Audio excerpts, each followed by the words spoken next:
নমস্কার। তুলসী গাছ সম্বন্ধে কিছু বিশেষ কথা আলোচনা করছি, যেগুলো না জানলে মহাবিপদ। তুলসী গাছ আমাদের বাড়ির সামনে লাগালে উত্তর দিকে লাগাতে হবে। তুলসী গাছ যেহেতু একটা নারী, তাই তুলসী গাছের সামনে কোনো ক্যাকটাস বা কাটা জাতীয় গাছ লাগানো চলবে না। এসব লাগালে বাড়ির মধ্যে অশান্তি হয়। তুলসী গাছ শুকিয়ে গেলে সেটি তুলে জলাশয় করে দিতে হবে। তাছাড়া সংসারে অনেক অশান্তির মধ্যে পড়তে হয়। তুলসী গাছ শিব পুজোতে লাগে না। তুলসী গাছ ধরুন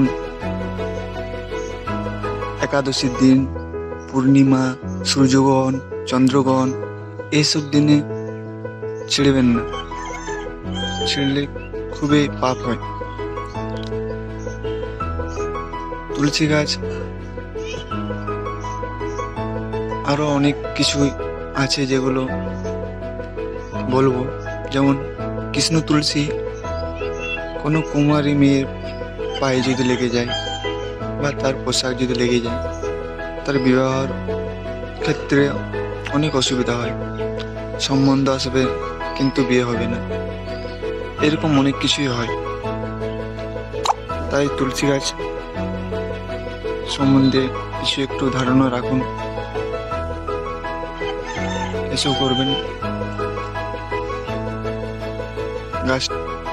গাছ তো তুলসী গাছ অনেক রকমই আছে, তার মধ্যে কৃষ্ণ তুলসীর একটু অন্যরকম। তাই আমার এই ভিডিওটি যদি তোমাদের ভালো লেগে থাকে তো সাবস্ক্রাইব করো, লাইক, কমেন্ট এবং শেয়ারও করো। আর কমেন্টে জানাও আর কি গাছের ভিডিও বানাবো। আপনাকে ভিডিওটা দেখার জন্য অসংখ্য ধন্যবাদ।